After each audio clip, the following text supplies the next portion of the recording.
ਨਾਜ਼ਰੀਨ, ਅਜ਼ਹਰ ਅਲੀ ਦੀ ਕਿਆਦਤ ਵਿੱਚ 2015 ਵਿੱਚ ਵੀ ਪਾਕਿਸਤਾਨ 3-0 ਤੋਂ ਬੰਗਲਾਦੇਸ਼ ਤੋਂ ਹਾਰਿਆ ਤੇ ਅੱਜ 2026 ਵਿੱਚ ਸ਼ਾਹੀਨ ਸ਼ਾਹ ਅਫਰੀਦੀ ਦੀ ਕਿਆਦਤ ਵਿੱਚ ਉਹਨਾਂ ਦੀ ਖਰਾਬ ਕੈਪਟਨਸੀ ਵਿੱਚ ਪਾਕਿਸਤਾਨ ਨੂੰ 2-1 ਤੋਂ ਸ਼ਿਕਸਤ ਦਾ ਸਾਹਮਣਾ ਕਰਨਾ ਪਿਆ ਤੇ ਬੰਗਲਾਦੇਸ਼ ਨੇ ODI ਸੀਰੀਜ਼ 2-1 ਤੋਂ ਪਾਕਿਸਤਾਨ ਨੂੰ ਹਰਾ ਦਿੱਤੀ ਹੈ। ਜੇ ਅਸੀਂ ਮੈਚ ਦੇ ਸਟੈਟਸ ਬਾਰੇ ਦਸੀਏ ਤਾਂ ਬੰਗਲਾਦੇਸ਼ ਨੇ ਪਹਿਲਾਂ ਬੈਟਿੰਗ ਕਰਦਾ ਹੋਇਆ 290 ਰਨਸ ਬਣਾਏ।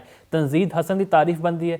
107 ਰਨਸ ਦੀ ਉਹਨਾਂ ਨੇ ਸ਼ਾਨਦਾਰ ਇਨਿੰਗਸ ਖੇਡੀ ਤੇ ਨਾਲ ਤੋਹੀਦ ਹੋਰੀਦੋ ਜੇ ਅਸੀਂ ਗੱਲ ਕਰੀਏ 48 ਰਨਸ ਦੀ ਉਹਨਾਂ ਨੇ ਨਾਕਾਬਲੇ ਸ਼ਿਕਸਤ ਇਨਿੰਗਸ ਉਹਨਾਂ ਨੇ ਜੋੜੀ ਹੈ ਤੇ ਪਾਕਿਸਤਾਨੀ ਬੈਟਰਸ ਦੀ ਅਸੀਂ ਤਾਰੀਫ ਕਰੀਏ बैटिंग करन आए ने साहिदा फरहान ते मास सदाकत को उम्मीद थी दोनों 6 रनस बनाकर आउट होए ने।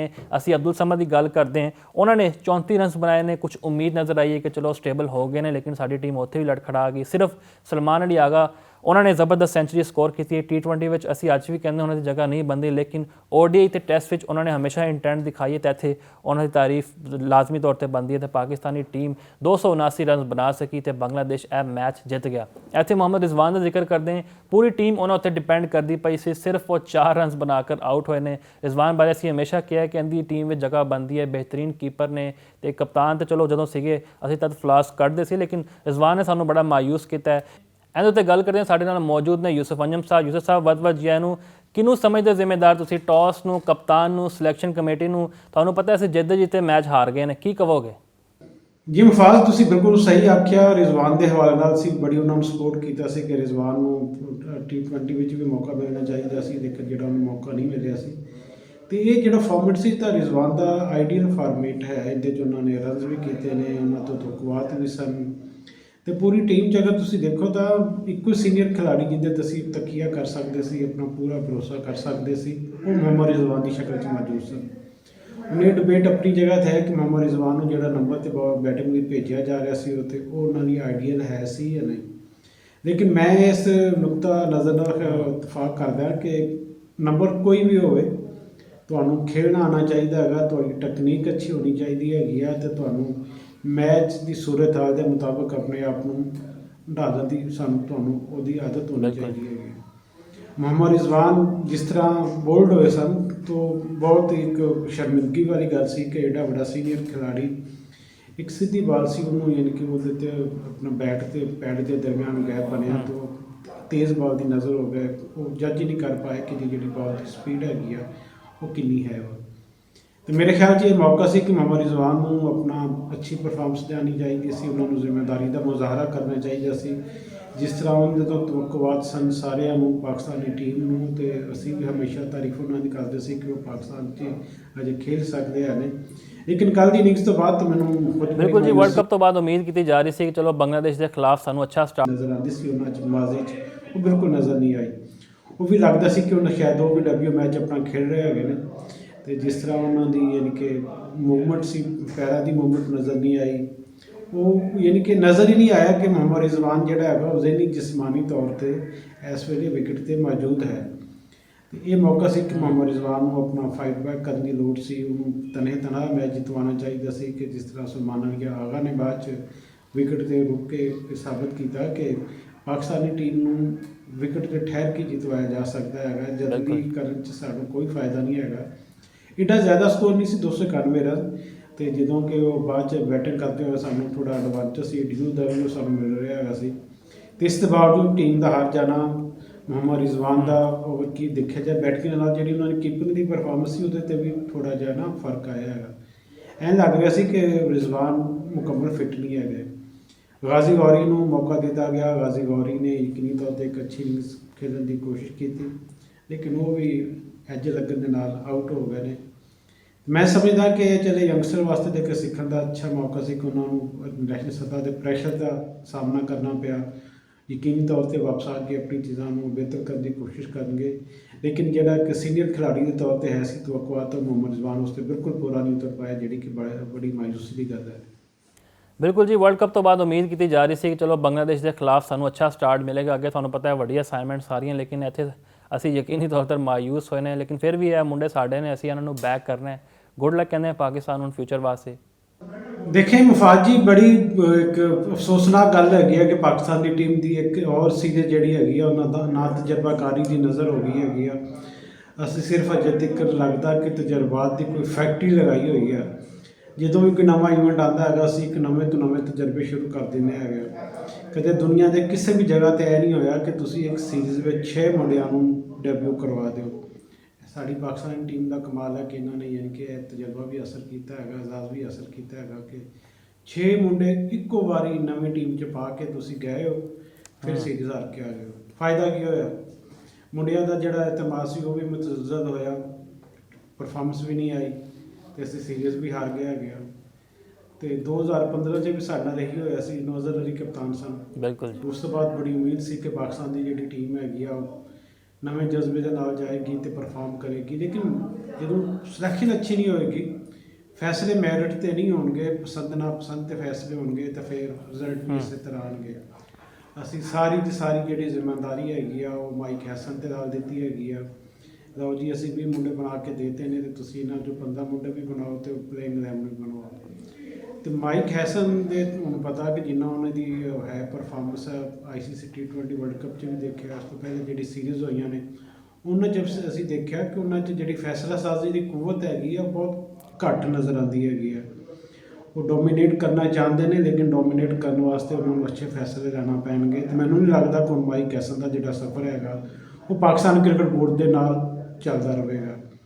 2 ਸਾਲ ਦਾ ਕੰਟਰੈਕਟ ਹੈਗਾ, ਉਹਦੇ 'ਚ 1 ਸਾਲ ਦਾ ਉਹਨਾਂ ਤਕਰੀਬਨ ਆਲਮੋਸਟ ਉਹ ਖਤਮ ਹੋ ਗਿਆ ਹੈਗਾ। ਤੇ ਕਿਉਂਕਿ ਜਿਹੜੀ ਲਾਸਟ PSL ਹੋਈ ਸੀ ਉਦੋਂ ਇਹਨਾਂ ਦਾ ਉਸ ਤੋਂ ਬਾਅਦ ਕੰਟਰੈਕਟ ਕੀਤਾ ਗਿਆ ਸੀ ਤੇ ਹੁਣ ਜਦੋਂ ਵਾਪਸ ਆਉਣਗੇ ਤਾਂ ਫਿਰ ਜ਼ਾਹਰਾ ਉਹਨਾਂ ਦਾ ਜਿਹੜਾ ਪੂਰੀ 1 ਸਾਲ ਦੀ ਪਰਫਾਰਮੈਂਸ ਹੈਗੀ ਉਹਨੂੰ ਰਿਵਿਊ ਕੀਤਾ ਜਾਏਗਾ। ਉਹਨਾਂ ਦੀ ਮੌਜੂਦਗੀ 'ਚ ਪਾਕਿਸਤਾਨ ਟੀਮ ਨੂੰ ਕਿੰਨਾ ਫਾਇਦਾ ਹੋਇਆ, ਕਿੰਨਾ ਨੁਕਸਾਨ ਹੋਇਆ, ਉਹਦੇ ਬਾਅਦ ਮੇਰਾ ਖਿਆਲ ਹੈ ਕਿ ਉਹਨਾਂ ਨੂੰ ਖੁਦਾਫਿਜ਼ੀਆ ਦਿੱਤਾ ਜਾਏਗਾ। ਤੇ ਜਿਸ ਤਰ੍ਹਾਂ ਟੀਮ ਦੀ ਪਰਫਾਰਮੈਂਸ ਹੈਗੀ ਆ ਇਸ ਦੇ ਨਾਲ ਨਾਲ ਤਾਂ ਸਾਨੂੰ ਲੱਗਦਾ ਕਿ ਜਿਹੜੀ ਅਸੀਂ ਲੋ ਰੈਂਕ ਟੀਮਾਂ ਅਸੀਂ ਉਹਨੂੰ ਮਜ਼ੀਦ ਹਾਰਨਾ ਸ਼ੁਰੂ ਹੋ ਜਾਵਾਂਗੇ। ਕੋਈ ਤਸੱਵਰ ਵੀ ਨਹੀਂ ਕਰ ਸਕਦਾ ਸੀ ਕਿ ਅਸੀਂ ਬੰਗਲਾਦੇਸ਼ ਨੂੰ ਉਹਦੇ ਕੋਲ ਅਸੀਂ ਸੀਰੀਜ਼ ਹਾਰ ਜਾਵਾਂਗੇ। ਸਭ ਤੋਂ ਪਹਿਲੇ ਜਿਹੜੀ ਸਾਡੀ ਕੈਲਕੂਲੇਸ਼ਨ ਸੀ ਉੱਥੋਂ ਦੀ ਕੰਡੀਸ਼ਨ ਦੇ ਹਵਾਲੇ ਨਾਲ ਬਿਲਕੁਲ ਅਸੀਂ ਉਹਦੇ 'ਚ ਫਾਰਗ ਨਿਕਲੇ। ਸਾਨੂੰ ਲੱਗ ਰਿਹਾ ਸੀ ਕਿ ਅਸੀਂ ਉੱਥੇ ਜਾ ਕੇ ਜਿਹੜੇ ਸਾਡੇ ਸਪਿਨਰਸ ਹੈ ਨੇ ਉਹ ਕੁਆਲਿਟੀ ਬੋਲਿੰਗ ਕਰਨਗੇ, ਸਪਿਨ ਟਰੈਕ ਹੋਣਗੇ ਤਾਂ ਅਸੀਂ ਸਪਿਨ ਜਾਲ ਦੇ ਜ਼ਰੀਏ ਬੰਗਲਾਦੇਸ਼ ਨੂੰ ਕਾਬੂ ਕਰਨ 'ਚ ਕਾਮਯਾਬ ਹੋ ਜਾਵਾਂਗੇ। ਲੇਕਿਨ ਉਹਨਾਂ ਨੇ ਜਦੀਦ ਜਿਹੜੀ ਕ੍ਰਿਕਟ ਹੈਗੀ ਉਹਨੂੰ ਅਪਣਾ ਲਿਆ ਹੈਗਾ। ਉਹਨੂੰ ਜਿਹੜੀ ਵਿਕਟਾਂ ਬਣਾਈਆਂ ਗਈਆਂ ਨੇ ਉਹਨਾਂ ਦੇ ਪੇਸਰ ਫਰੈਂਡਲੀ ਸਨ ਤੇ ਉਹਨਾਂ ਤੇ ਸਾਡੀ ਜਿਹੜੀ ਕੁਆਲਿਟੀ ਬਾਲਰ ਸੀ ਖਾਸ ਤੌਰ ਤੇ ਸ਼ਹਿਨਸ਼ਾਹ ਅਫਰੀਦੀ, ਹਾਰਿਸ ਰਊਫ ਤੇ ਹਾਰਿਸ ਰਊਫ ਨੂੰ ਤਾਂ ਜ਼ਿਆਦਾ ਮੌਕਾ ਵੀ ਨਹੀਂ ਦਿੱਤਾ ਗਿਆ ਸੀ, ਉਹ ਐਕਸਪੋਜ਼ ਹੋ ਗਈ ਹੈਗੀ ਸੀ। ਤੇ ਇਸ ਸੀਰੀਜ਼ 'ਚ ਤੁਸੀਂ ਦੇਖੋਗੇ ਕਿ ਤਸਕੀਨ ਨੇ ਜਿਸ ਤਰ੍ਹਾਂ ਬੋਲਿੰਗ ਕੀਤੀ, ਮੁਸਤਫੀਜ਼ੁਰ ਰਹਿਮਾਨ ਨੇ, ਨਾਹੀਦ ਰਾਣਾ ਨੇ, ਉਹ ਕਿ ਬਹੁਤ ਵੱਡੇ ਨਾਮ ਨਹੀਂ ਹੈਗੇ ਨੇ ਪਾਕਿਸਤਾਨੀ ਕ੍ਰਿਕਟ ਦੇ ਮੁਕਾਬਲੇ 'ਚ, ਲੇਕਿਨ ਉਹਨਾਂ ਨੇ ਆਪਣੀ ਲਾਈਨ ਦਾ ਤਵੱਜੋ ਦਿੱਤੀ, ਆਪਣੀ ਪੇਸ ਨੂੰ ਉਹਨਾਂ ਨੇ ਵਧਾਉਣ ਦੀ ਕੋਸ਼ਿਸ਼ ਕੀਤੀ। ਪਾਕਿਸਤਾਨ ਦੇ ਖਿਲਾਫ ਲੱਗਦਾ ਸੀ ਕਿ ਉਹਨਾਂ ਨੇ ਪੂਰਾ ਹੋਮਵਰਕ ਕੀਤਾ, ਕਿਹੜੇ ਮੁੰਡੇ ਨੂੰ ਕਿਸ ਤਰ੍ਹਾਂ ਅਸੀਂ ਪਲਾਨ ਕਰਕੇ ਆਊਟ ਕਰਨਾ ਹੈਗਾ। ਸ਼ਾਰਟ ਪਿਚ ਬਾਲਰ ਤੇ ਉਹਨਾਂ ਨੇ ਸਾਡੇ ਜਿਹੜੇ ਯੰਗਸਟਰ ਨੇ ਜਿਨ੍ਹਾਂ 'ਚ ਸ਼ਾਮਲ ਹੁਸੈਨ ਸਨ ਉਹ ਉਹਨਾਂ ਨੂੰ ਐਕਸਪੋਜ਼ ਕੀਤਾ। ਉਸ ਤੋਂ ਬਾਅਦ ਬਿਲਕੁਲ ਤੀਸਰੇ ਮੈਚ ਵਿੱਚ ਡੈਬਿਊ ਜਿਨ੍ਹਾਂ ਨੂੰ ਕਰਵਾਏ ਗਿਆ ਸਨ ਗਾਜ਼ੀ ਗੌਰੀ, ਉਹ ਕਿ ਥੋੜ੍ਹਾ ਜਿਹਾ ਬਹੁਤ ਅੱਛਾ ਖੇਡੇ ਨੇ ਲੇਕਿਨ ਉਹਨਾਂ ਨੂੰ ਮਜ਼ੀਦ ਅੱਛਾ ਖੇਡਣ ਦੀ ਲੋੜ ਹੈਗੀ ਸੀ ਕਿ ਜਦੋਂ ਕਿਉਂਕਿ ਤੁਸੀਂ ਰਨ ਚੇਜ਼ ਕਰ ਰਹੇ ਹੋ ਤਾਂ ਫਿਰ ਤੁਹਾਨੂੰ ਆਪਣੀ ਜਿਹੜੀ ਪੋਜੀਸ਼ਨ ਹੈਗੀ ਆ ਪਰ ਓਵਰ ਤੇ ਜਿਹੜਾ ਸਟ੍ਰਾਈਕ ਰੇਟ ਹੈਗਾ ਉਹਦੇ ਮੁਤਾਬਕ ਤੁਸੀਂ ਆਪਣੇ ਆਪ ਨੂੰ ਐਡਜਸਟ ਕਰਨਾ ਹੁੰਦਾ ਹੈ। ਵੱਡੀਆਂ ਟੀਮਾਂ ਦੀ ਇਹੀ ਖੂਬੀ ਹੈ ਕਿ ਜਦੋਂ ਰਨ ਚੇਜ਼ ਵੱਲ ਜਾਂਦੇ ਨੇ ਤਾਂ ਉਹ ਆਪਣਾ ਸਟ੍ਰਾਈਕ ਰੇਟ ਦੀ ਖਾਸ ਤੌਰ 'ਤੇ ਖਿਆਲ ਰੱਖਦੇ ਨੇ। ਤੇ ਜਦੋਂ ਸਾਨੂੰ 3 ਵਿਕਟਾਂ ਸਾਡੀਆਂ ਅਰਲੀ ਆਨ ਗਿਰ ਗਈਆਂ ਸਨ, ਸਾਡਾ ਟੌਪ ਆਰਡਰ ਫਲਾਪ ਹੋ ਗਿਆ ਸੀ, ਸਾਹਿਬਜ਼ਾਦਾ ਫਰਹਾਨ। ਉਸ ਤੋਂ ਬਾਅਦ ਤੁਸੀਂ ਮਾਸ ਸਦਾਕਤ ਵੀ ਤੀਸਰੇ ਮੈਚ ਵਿੱਚ ਅੱਛਾ ਪਰਫਾਰਮ ਨਹੀਂ ਕਰ ਪਾਏ ਤੇ ਜਿਹੜੀ ਸਾਡੀ ਬੌਲਿੰਗ ਲਾਈਨ ਸੀ ਉਹ ਵੀ ਇਨਕੇ ਜ਼ਿਆਦਾ ਅੱਛਾ ਪਰਫਾਰਮ ਨਹੀਂ ਕਰ ਪਾਏ। ਸਲਮਾਨ ਅਲੀ ਆਗਾ ਦਾ ਜ਼ਰੂਰ ਮੈਂ ਜ਼ਿਕਰ ਕਰਾਂਗਾ ਇੱਥੇ।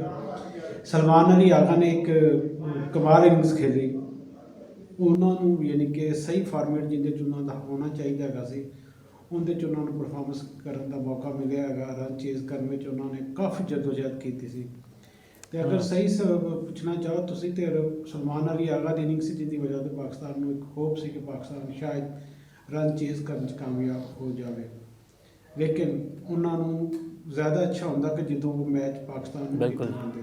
ਜਦੋਂ ਤੁਸੀਂ ਮੈਚ ਨਹੀਂ ਜਿਤਵਾਓਗੇ ਆਪਣੀ ਟੀਮ ਨੂੰ ਤਾਂ ਜਿਹੜੀ ਤੁਹਾਡੀ 100 ਰਨ ਵੀ ਹੈ ਨੇ ਉਹ ਕਿਸੇ ਖਾਤੇ ਨਹੀਂ ਜਾਂਦੇ, ਲੋਕ ਉਹਨੂੰ ਕੰਸੀਡਰ ਨਹੀਂ ਕਰਦੇ ਨੇ। ਤੁਹਾਡੀ ਮੈਚ ਵਿਨਿੰਗ ਜਿਹੜੀ ਪਰਫਾਰਮੈਂਸ ਹੈਗੀ ਆ ਆਫਟਰ ਆਲ ਉਹਦਾ ਇੰਪੈਕਟ ਪੈਂਦਾ ਹੈਗਾ ਤੇ ਸਾਰੇ ਲੋਕ ਉਹਨੂੰ ਯਾਦ ਰੱਖਦੇ ਹੈਗੇ ਨੇ।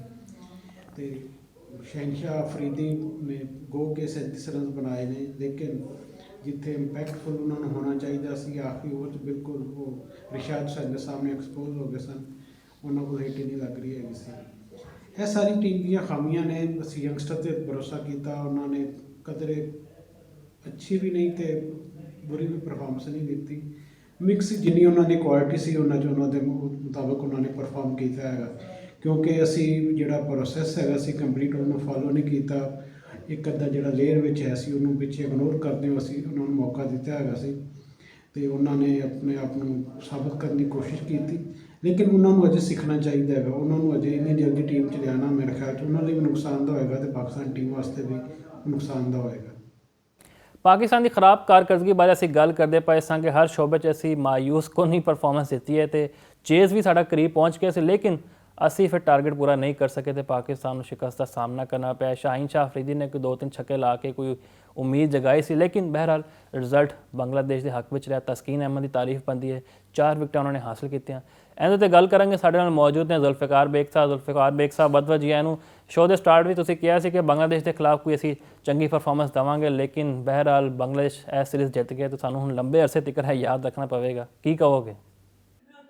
ਪਾਕਿਸਤਾਨ ਕ੍ਰਿਕਟ ਟੀਮ ਜਿਹੜੀ ਹੈ ਅੱਜ ਕੱਲ੍ਹ ਕਾਫੀ ਕ੍ਰਾਈਸਿਸ ਵਿੱਚ ਹੈ। ਵਰਲਡ ਕੱਪ ਤੋਂ ਬਾਅਦ ਪਾਕਿਸਤਾਨ ਦੀ ਟੀਮ ਸਮਝ ਨਹੀਂ ਰਹੀ। ਇਸ ਦੀ ਬੁਨਿਆਦੀ ਵਜ੍ਹਾ ਤੇ ਪਾਕਿਸਤਾਨ ਕ੍ਰਿਕਟ ਟੀਮ ਦੇ ਅੰਦਰ ਜਿਹੜੀ ਮੈਨੇਜਮੈਂਟ ਹੈ, ਜਿਹੜੀ ਗਰੁੱਪਿੰਗ ਹੈ, ਉਹ ਨਜ਼ਰ ਆ ਰਹੀ ਹੈ। ਤੇ ਸ਼ਾਹਿਦ ਅਫਰੀਦੀ ਦਾ ਦਾਮਾਦ ਹੈ ਕਪਤਾਨ ਪਾਕਿਸਤਾਨ ਟੀਮ ਦਾ, ਉਹ ਕਹਿੰਦਾ ਤਾਂ ਬਹੁਤ ਹੈ ਕਿ ਇਸ ਇੰਝ ਹੋਣਾ ਚਾਹੀਦਾ, ਸਰਜਰੀ ਹੋਣੀ ਚਾਹੀਦੀ, ਆਪਰੇਸ਼ਨ ਹੋਣਾ ਚਾਹੀਦਾ।